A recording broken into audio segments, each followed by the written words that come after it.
Hey everybody, welcome to this B2 English listening practice video. You can use this video to train your listening and comprehension as I speak. You ready? So today I'm going to talk to you about living abroad. I was just back for a few years, so I can offer a pretty good amount of insight into this topic. Let's start first with the good things. Living abroad opens up a whole world of new experiences, ideas, and cultures that you never would have dreamed of it if you had moved abroad.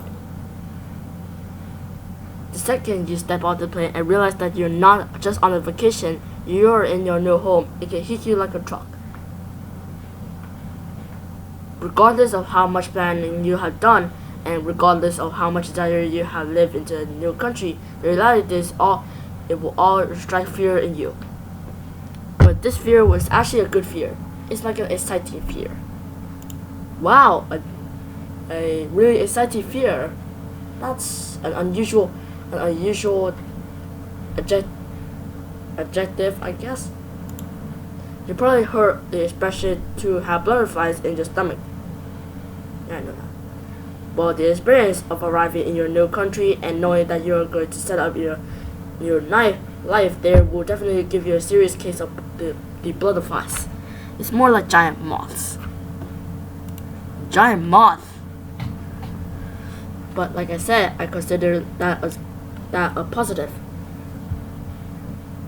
Another good thing is that hopefully you'll get to learn a new language.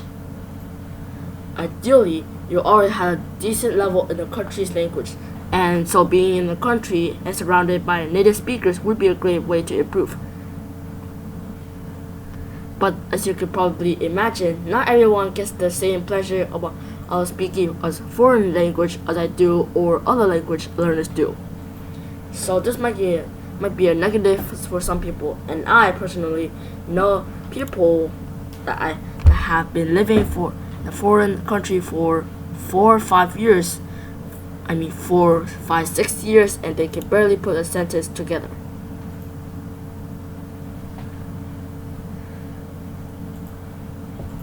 So my advice to those moving abroad would be to study in the language as much as possible before you go.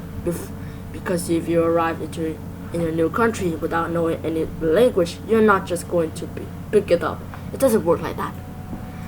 All the talking you hear around you is just going to be like the studying noise in the background. It won't make any sense to you, and it won't help you learn.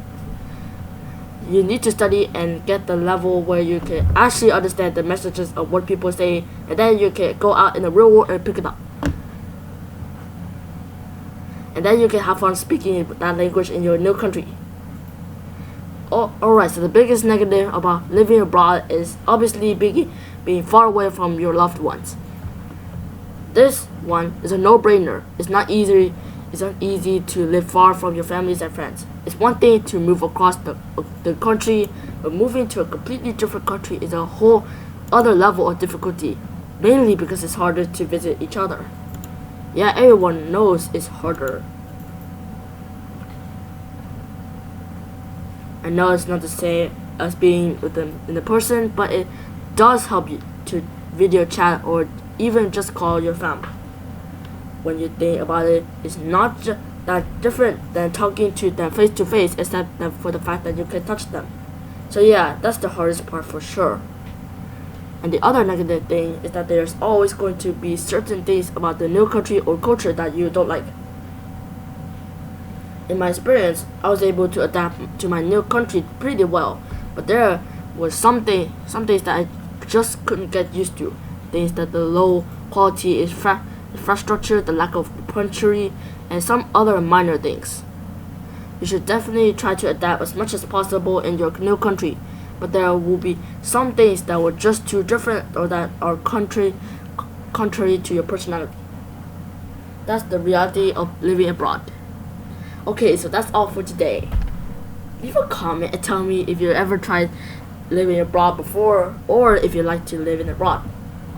I'll see you in the next video.